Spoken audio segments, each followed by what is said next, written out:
من الشیطان الرجیم بسم اللہ الرحمن الرحیم۔ سورہ سعد جو ہے وہ مکے میں نازل ہوئی۔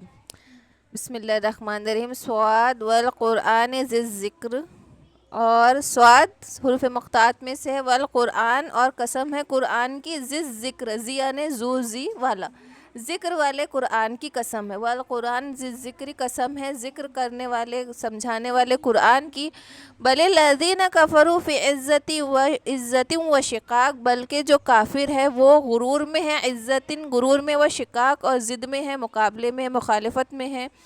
کم اہلکنا من قبلہم من قرنی، اور کتنی ہی بستیاں اس سے پہلے ہم نے ہلاک کر دی، فنادو پکارنے والوں کی، پھر لگے پکارنے، ولا تا ہینا منام، اور اس وقت نہ رہا، ہینا اس وقت، مناسن کوئی خلاصی نہ ہوئی ان کا کوئی چھٹکارا نہ پا سکے وہ، کتنی ہی بستیاں ہم نے اس سے پہلے ہلاک کر دی۔ وَعَجِيبُ أَن جَاءَهُم مُنذِرٌ مِّنْهُ، اور انہیں بڑا تعجب ہوتا ہے، اور تعجب ہوتا ہے ان جاءہم کہ آیا ان کے پاس، منذر منہم کہ ڈرانے والا انہی میں سے، وقال الکافرون ھذا ساحر کذاب، اور کہتے ہیں کافر کہ یہ جادوگر ہے جھوٹا۔ اب یہ آیتوں کا شان نزول کیا ہے کہ یہ مکے میں نازل ہوئی تھی، اور اس وقت نازل ہوئی تھی کہ آپ صلی اللہ علیہ وسلم جب وحدانیت کی دعوت دیتے تھے تو سارے مکے کے جو بڑے بڑے قریش سردار تھے، جن میں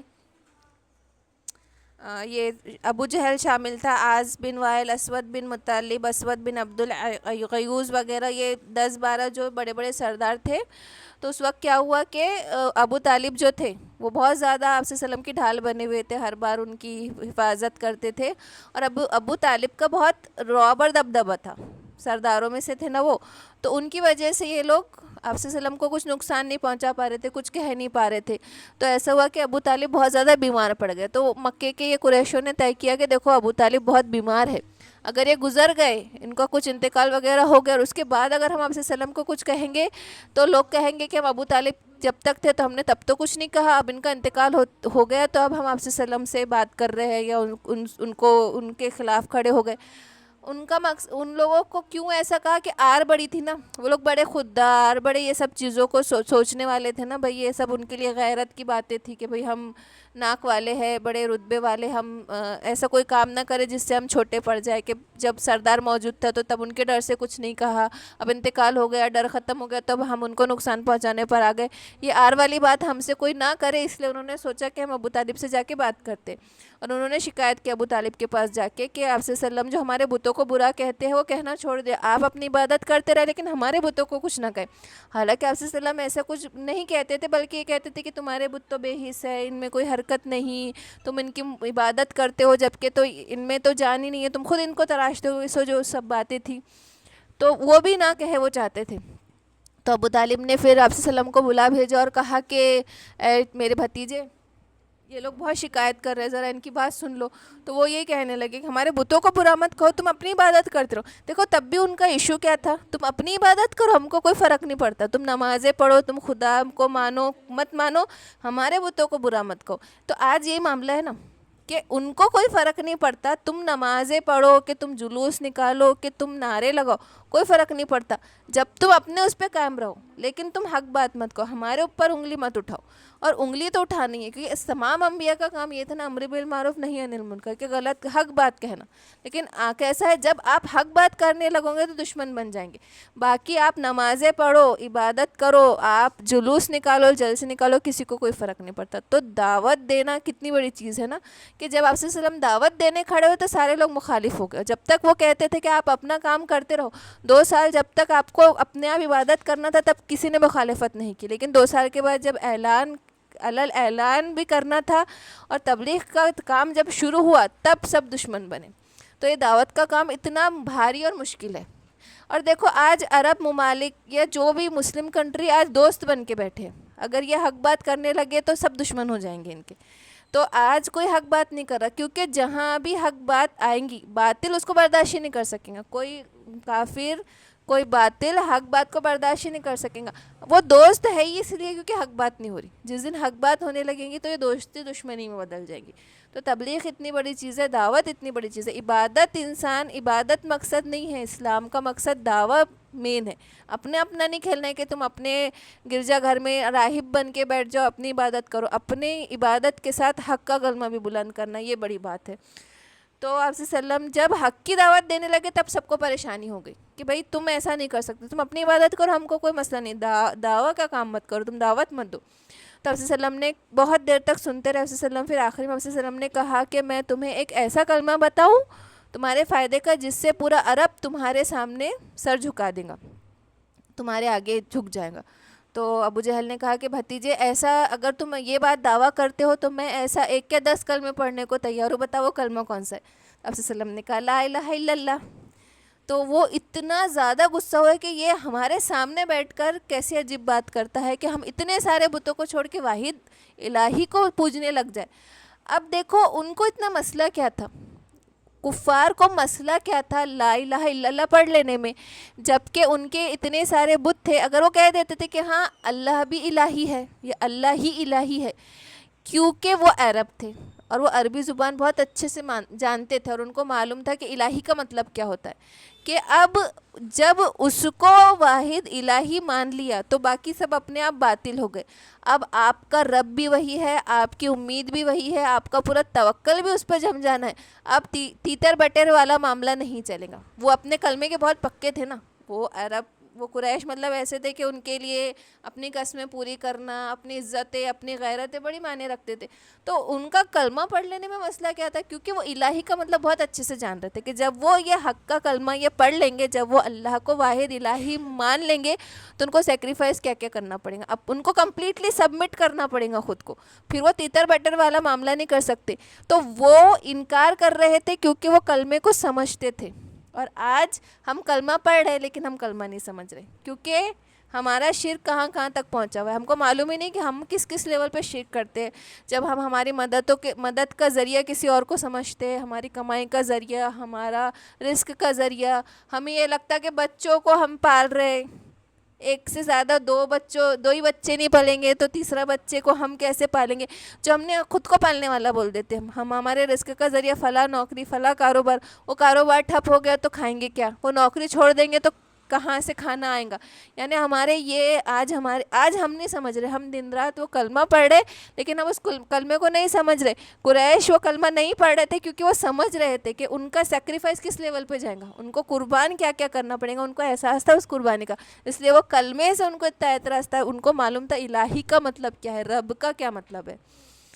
تو انہوں نے کہا کہ اتنے سارے الہیوں کو چھوڑ کر ہم ایک اللہ کو کیسے مان لیں, بڑی عجیب بات ہے. وہ عجیب ہو کہ بڑا تعجب ہوتا ہے کہ ان میں سے ہی کوئی ڈرانے والا آ گیا اور کیا کہنے لگے کافر, وقال الکافرون ھذا ساحر کذاب, کہ یہ جادوگر ہے اور بڑا جھوٹا ہے. اجعل الآلہۃ الہ واحد, کہ کیا بنانا چاہتے ہو ایک یکتا الہی. ان کو بڑا تعجب ہو رہا تھا کہ ایک الہی کو کیسے ہم مان لیں. ان ھذا لشیء عجاب, کہ یہ بڑی عجیب بات ہے جو تم لے کر آئے ہو. وانطلق ملا منہم ان امشوا, اور وہ چلے ملاؤ منہم, ان کے جو سردار تھے وہ چلے, انمشوا واصبروا, کہ چلتے رہو اور صبر کرو, یعنی چلتے رہو یعنی اپنے مذہب پہ چلتے رہو, جم جاؤ, اللہ الہاتکم, اپنے معبودوں پہ. تو جب انہوں نے یہ بات سنی نا, جیسے آپ صلی اللہ علیہ وسلم نے کہا کہ وہ کلمہ لا الہ الا اللہ ہے, تو غصے سے پھنکارنے لگے اور اپنے کپڑے جھٹکتے ہوئے ایسا اٹھے کہ اب چلو چھوڑو, ان سے کیا بات کرنا والے کائنڈ آف ایٹیٹیوڈ آتا نا کہ ارے جان دو, اس سے تو بات کرنا بیکار ہے. اپنے کپڑے جھٹکتے ہوئے نکلے اور چلتے ہوئے, اب راستے سے چلتے ہوئے بات کیا کرنے لگے کہ یہ اس کے باتوں میں مت آنا, اور جم جاؤ اپنے دین پر, اور اپنے بتوں کو پکا پکڑ لو, اپنے دین پہ اور مضبوط ہو جاؤ. ان ھذا لشیء یراد, کہ یہ ایسی چیز ہے جس کی کوئی غرض نہیں, بے شک اس بات میں کوئی غرض نہیں. ما سمعنا, اور نہیں سنا ہم نے بہذا فی ملت الآخرہ, کہ ہم نے اس سے پہلے والے دین میں ایسی بات نہیں سنی پچھلے دین میں. ان ھذا الا اختلاق, کہ یہ ایک ایسی چیز ہے جو بنائی ہوئی ہے, گھڑی ہوئی ہے, خلقت کی ہوئی چیز ہے. انزل علیہ الذکر من بیننا, اور کیا اسی لیے اترا ہے ذکر بیننا ہم سب میں. بل ہم فی شک من ذکری, بلکہ وہ شک میں ہیں میری نصیحت کے بارے میں.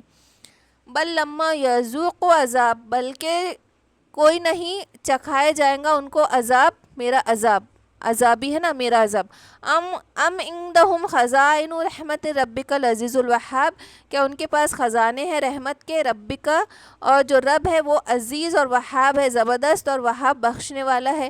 ام لہم ملک السماوات والارض وما بینہما، کیا ان کے لیے بادشاہت ہے زمین اور آسمان میں اور جو کچھ اس کے درمیان میں ہے. فلیرتقوا، تو چاہیے کہ چڑھ جائے، فی الاسباب، اپنے اسباب لے کر چاہیے کہ چڑھ کے دیکھ لے کہ ان کو اگر اس بات پہ یقین نہیں آتا اللہ کی رحمت پہ، اللہ کے خزانوں پہ اور جو کچھ زمین اور آسمان میں ہے، تو وہ چڑھ کے دیکھ لے کہ آسمان میں کیا ہے. فلیرتقوا، تو چڑھ جائے، فی الاسباب، اپنے رسیوں کے ساتھ، اپنے اسباب لے کر. جندم، اور لشکر ہے، ماں جو ہنالکا محزوم من الاحزاب کے، یہاں یہ لشکر محزوم تباہ ہوا من الاحزاب، لشکروں میں سے، کہ ایک لشکر تباہ ہوا لشکروں میں سے. کذبت قبلہم قوم نوح وعاد وفرعون، اور اس سے پہلے قوم کی نوح نے، عاد اور فرعون ذو الاوتاد جو میخوں والا تھا، وہ سب جھٹلا چکے. کہ اس سے پہلے ان کو بھی یہ بات پتہ تھی کہ قوم نوح نے، عاد نے اور فرعون نے جو میخوں والا تھا، اس نے کیسے رب کو جھٹلایا اور انبیاء کو جھٹلایا. نوح علیہ السلام کی قوم نے، قوم عاد نے، اور فرعون جو